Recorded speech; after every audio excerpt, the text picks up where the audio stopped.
So I have been waiting solidly the week to get into this bit, and I cannot wait to see what we have coming up. As you'll recall, Lucky was in the space wall, and they just discovered he wasn't alien because the little probe had taken out his contact lenses. And then he started to lose it, and his fingertips started to burn up, and he passed out. So I don't know what's going to have happened. I don't know where they will be. Let's get into it. Chapter 21. It's likely to be a one... We'll see. We'll see how many parts it will be. It was a scent that woke Lucky. The scent of chocolate brownies baking. He stretched out and opened his eyes. They stung.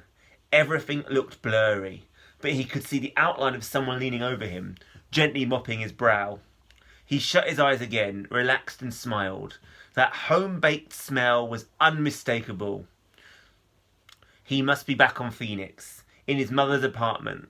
The whole thing must have been a dream. He breathed in the smell of home. He inhaled long, deep lungfuls and thought about all the things he was going to tell her. All the things they were going to do. "Hello, my boy," said a voice above him, a woman's voice. But not his mother's voice.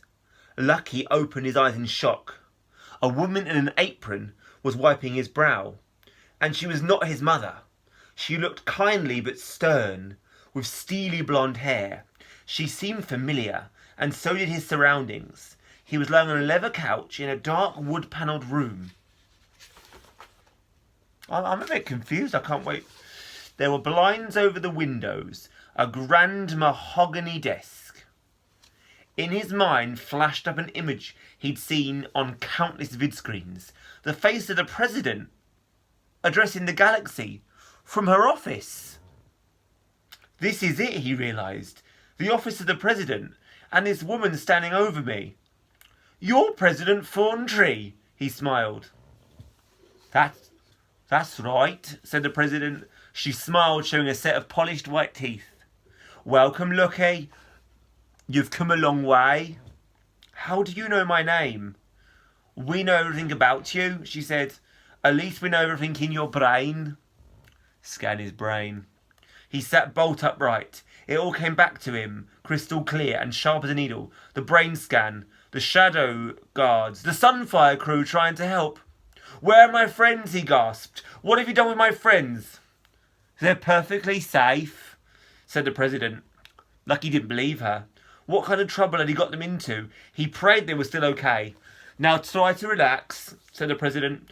"I know you're scared of my government and my agents, and you have every reason after the tragic incident with your mother, but you must believe me. We mean you no harm." Her words burned into him. He could hardly answer. "Then why did she?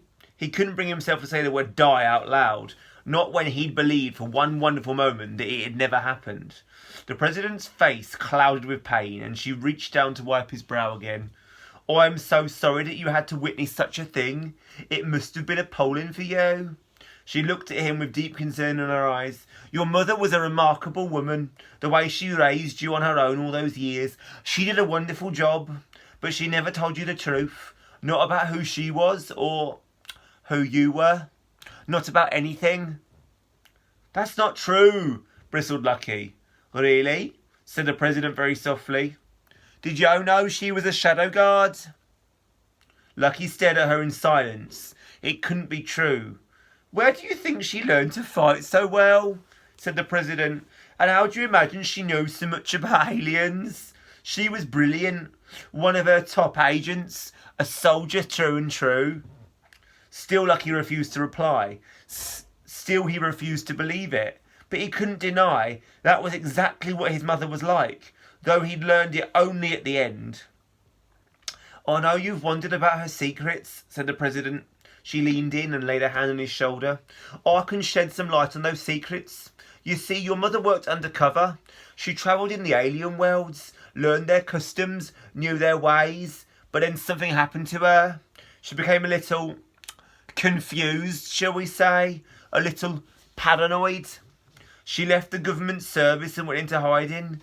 She had some information about the aliens that we needed, but she refused to give it to us. She believed we wanted to hurt her, when We only wanted to talk, and that misjudgment caused her tragic death. But she was right, he said at last, biting his lip. They shot her, and then, when they finally caught me, they ripped my brain scan. The president smiled. You were so scared of that, weren't you? Well, see for yourself. Are you hurt? Lucky glowered at her, but her smile stayed totally fixed. It looked like it was painted on her eyes.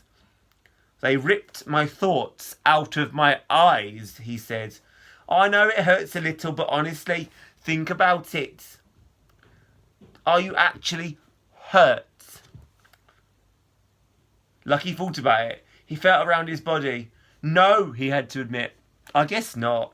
Well, there you are, said the president, still smiling. All that fuss over such a small thing. You're only scared of us because your mother filled you with fear. But I know that's not how you really are. You are remarkably courageous. Yeah, right, he grunted. Oh, but you are, said the president in a silky voice. You are so brave and so resourceful. I'm extremely impressed. From Phoenix all the way to the space wall. You've crossed half the galaxy. You've overcome so many obstacles. Your story is amazing. And I must say, so is your brain scan. You have some interesting powers. Lucky's eyes narrowed. So you know? Is that why you were after me? Of course not, said the president. We had no idea. But you're not the first person in history to have powers. Spontaneous combustion, bioluminescence. These are all well-documented phenomena. Whatever powers you have, our scientists will explain them, and there's no reason why you can't use them for the good of humanity. She went over to her mahogany desk and switched on the desk lamp. Her eyes glinted in the soft light. Lucky turned away from her. He felt trapped. Whatever she said, he was a prisoner here, just as his father was a prisoner. And how was he ever going to find him now? So what are you going to do now you've got me? He said. The president chuckled. Lucky, nothing bad is going to happen to you. We had you in here helpless all this time, and what did we do? We cleaned you up and made you comfortable. Oh, and I made you something to eat. From the desk, she passed him a plate heaped high with brownies, chocolate fudge brownies, just like the ones his mother used to make. Just like the ones he'd pushed away. Go ahead, said the president. They're for you. Lucky hesitated a moment, but then the smell was too tempting to resist, and he took one. It was still warm, and the chocolate melted in his mouth. It was perfect, exactly like his mother's home-baked brownies. Exactly the same smell, the same sweetness, the same freshly baked sticky softness. This can't be real, he thought, can it? Right, we're going to stop there, because we've still got 5 pages to go. What are your thoughts on the president? I am very dubious. I want to know where the AXA have all gone. I'm really concerned about them.